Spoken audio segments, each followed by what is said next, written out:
Welcome to Peekaboo! வணக்கம் குட்டீஸ். இன்று நம்ம பார்க்க போற கதை ஹைட் அண்ட் சீக், ஒரு சுவாரஸ்யமான மறைவு தேடல் விளையாட்டு குழந்தைகளின் சிறப்பான அனுபவங்களை கொண்டு வருகிறது. ஜேம்ஸ், அவனுடைய சகோதரி சாலி மற்றும் அவர்களது சிறந்த நண்பர் மார்க் இருவரும் வெறுப்பாக இருந்தார்கள். அவர்கள் முழு நாளும் விளையாடிக் கொண்டிருந்தனர். ஆனால் இப்போது இருள் துவங்கியிருந்தது. அவர்கள் எதையும் செய்யவில்லை. அவர்கள் பந்து பார்க்க முடியாததால் சாக்கர் விளையாட முடியவில்லை. அவர்கள் உள்ளே போய் விளையாட நிச்சயமாக மனசில்லை, ஏனெனில் இது ஒரு அழகான வசந்த இரவு, மேலும் கோடை முழுவதும் உள்ளே இருந்தும் வெளியே விளையாடும் ஆர்வம் இருந்தது.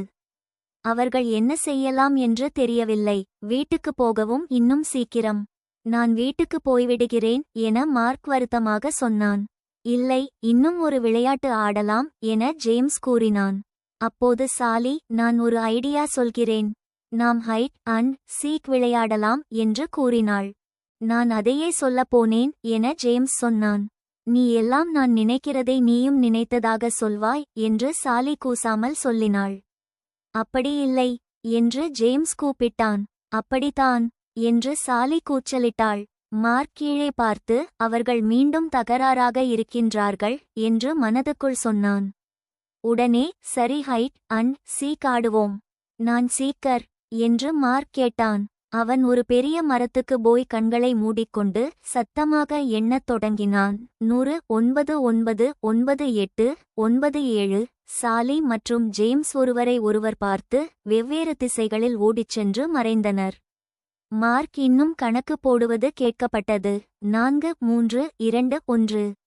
ஆயத்தமா? நான் வருகிறேன் என சொல்லிக்கொண்டு தேட ஆரம்பித்தான். சாலியை கண்டுபிடிப்பது எளிதாக இருந்தது. அவள் எப்போதும் ஓடிப் போய்விட்டு மீண்டும் பேஸ் அருகே திரும்பி வருவாளாம், ஏனெனில் அனுப்புவதற்கு முன்பாக பத்திரமாக இருக்க வேண்டும். மார்க் பெரிய மரத்திடம் ஓடினான். அவள் அங்கு இல்லை. நிச்சயம் அந்த பெரிய கிளையில்தான் இருக்க வேண்டும் என்று நினைத்தான். ஆனால் அங்கும் அவள் இல்லை. மீண்டும் திரும்பி பார்த்தபோது ஜேம்ஸ் பேஸ்க்கு ஓடிக்கொண்டிருந்தான். மார்க் அவனை பிடிக்க ஓடினான். ஆனால் ஜேம்ஸ் பேஸ் யை தொட்டு பத்திரம் என்று கூப்பிட்டான். சாலியை பட்டுவிட்டாயா என்று ஜேம்ஸ் கேட்டான். இல்லை என்று மார்க் சொன்னான். இன்னும் அவளை கண்டுபிடிக்கவில்லை. நேரம் ஆகிறது. வீட்டிற்கு போக வேண்டும். இருவரும், வா சாலி, நேரம் ஆகிவிட்டது என்று கூப்பிட்டார்கள். ஆனால் எந்த பதிலும் இல்லை. இருளில் எங்கும் சிரிப்பும் இல்லை. வா சாலி, நேரம் ஆகிவிட்டது என்று மீண்டும் கூச்சலிட்டார்கள். பதில் இல்லை. இருவரும் கவலைப்பட்டார்கள். சாலியை தேட ஆரம்பித்தனர். சாலி, வெளியே வா, நாம் ஓட்டம் விட்டோம், நீ பத்திரம் என்று அழைத்தனர். எவ்வளவு கூப்பிட்டாலும் எங்கும் பார்த்தாலும் சாலி பதிலளிக்கவில்லை. அவள் காணாமல் போய்விட்டாள் போல இருந்தது. சாலி என்ன நடந்தது என்பதை நிம்மதியில்லாமல் நினைத்தாள். பெரும் மரக்கம்பின் அடியில் சென்று மறைவதற்கு சென்றபோது கீழே விழுந்துவிட்டாள். மேலே பார்த்தாள் என்றால் ஒரு சிறிய துளையிலிருந்து நிழல் நட்சத்திரங்களை பார்த்தாள். அவள் மரக்கிளையின் கீழ் விழுந்தது உண்மையில் ஒரு குகையடி. உதவுங்கள் என்று அவள் கூச்சலிட்டாள். சத்தம் முழு குகையிலும் ஒலி கேட்டது. உதவுங்கள், உதவி, உதவி. ஜேம்ஸ், நம் சாலி உதவி கேட்டாள் என்று மார்க் சொல்லி உற்சாகப்பட்டான். மீண்டும் கூப்பிடு சாலி என்று ஜேம்ஸ் கூப்பிட்டான். நாங்கள் உன்னை கண்டுபிடிக்க உதவும். சாலி நண்பர்களுக்குச் செவியமைத்து மிகவும் முடியாமல் மீண்டும் கூப்பிடத் தொடங்கினாள். சிறிது நேரத்திற்குப் பிறகு இருவரும் அந்த பெரிய மரத்தின் பக்கக்கையை அருகே நின்றனர். உன் மரத்தின் கீழ் சிக்கிக் கொண்டாயா என்று ஜேம்ஸ் கேட்டான். ஆம் என்று சாலி மெதுவாக பதிலளித்தாள். மரத்தின் கீழ் சென்று மறைந்தபோது கீழே படர்ந்தேன். மிகவும் பயமாக இருக்கிறது. வெளிச்சமே இல்லை. ஜேம்ஸ், நீ சாலியுடன் இரு.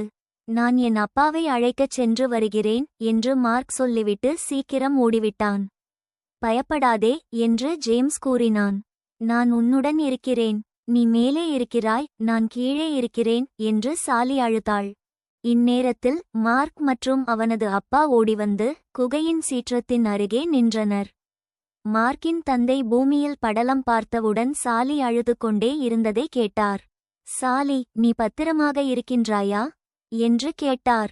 ஆம், ஆனால் பயமாகவும் இங்கு இன்னும் ஏதோ இருக்கிறது என்று சாலி பதிலளித்தாள். அழகு. நான் கயிறு இறக்கிறேன், அதிலேயே கீழே வந்துவிடுகிறேன். கயிறை கட்டி மார்க் தந்தை மரக்கிளையின் கீழ் சிறிது ஏறி கீழே கயிறால் இறங்கி வந்தார். குகையின் தரையில் விளக்கை இயக்கியதும் குகை குளிர்ச்சியான வெளிச்சத்திலாகியது. சென்று சாலியை கட்டிக்கொண்டு, பயப்படாதே, இப்பொழுது உன்னை வெளியே அழைத்துச் செல்வேன் என்று ஆசுவாசம் கூறினார். குகையின் நடுவில் பழைய போர்வைகளைப் போல் ஒரு நிறைய பற்றிச் சாமான்கள் கண்டு அவருக்கு ஆச்சரியம். அந்த கட்டுடன் தாளி பார்த்து தூக்கி மேலே அனுப்பி கேட்டார், மார்க், ஜேம்ஸ், இதை மேலே இழுத்துவிடுங்கள். மெல்ல அந்த பொருள் வெளியே எடுக்கப்பட்டது. எல்லோரும் மார்க் வீட்டிற்குச் சென்று சூடான டீ குடித்துக்கொண்டே அந்த பொருளை திறந்து பார்த்தார்கள். பருப்பு பருப்பாக மூடிய பின் ஒரு மரப்பெட்டி. அதில் நிறைய இயற்கை இரத்தினக்கற்கள், வைடூரியங்கள், ருத்ராட்சங்கள் மற்றும் பல வண்ணக்கற்கள், முத்துக்கள் அனைத்தும் கலந்து இருந்தது.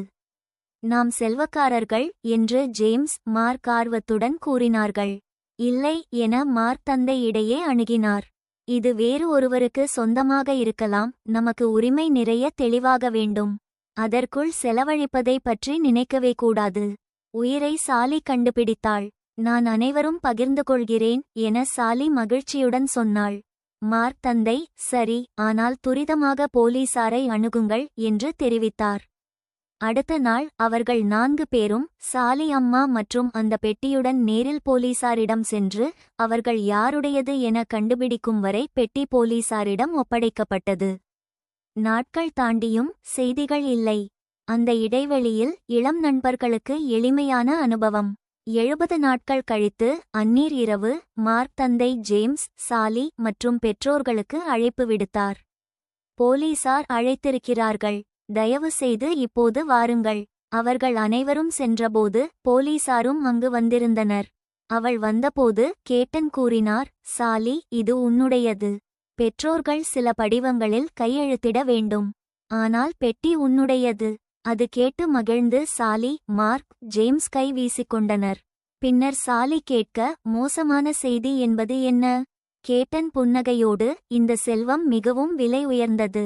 எதிர்காலத்தில் நீ மிகப்பெரிய பொறுப்புகளை மேற்கொள்ள வேண்டியது உண்டு என சொல்லினார். மார்க், நீ பகிர்ந்து கொள்கிறாயா என்றான். நிச்சயம் என்று சாலி கூறினாள்.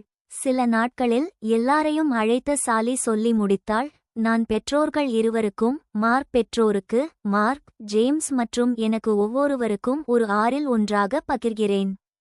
மார்க், இன்னும் ஒரு 6 இருக்கிறது என்றான். இல்லை என்று சாலி கூறினாள். இருக்கிறது என்று ஜேம்ஸ் சொன்னான். இல்லை என்று சாலி கோபமாக கூறினாள். மார்க், மீண்டும் தகராறாக இருக்கின்றார்கள் என்று நினைத்த. இதுவே காரணம், அறிந்து கொள்ளுங்கள். அந்த ஒன்றின் கீழ் 6 ஒரு பொது தொண்டு நிறுவனத்திற்கு. அந்த பணம் தேவையானவர்களுக்கு வழங்க பயன்படும் என்று சாலி சொன்னாள். பெற்றோர் பெருமையுடன் குறிப்பிட்டனர். குழந்தையின் ஊக்கங்களை புரிந்து கொண்டது பெரிய விடயம். இந்த கதையை ரசித்திருந்தால் லைக், ஷேர் மற்றும் சப்ஸ்கிரைப் செய்ய மறக்காதீர்கள். உங்கள் கருத்துகளையும் கீழே பதிவிடுங்கள். அடுத்த வீடியோவில் மீண்டும் சந்திப்போம்.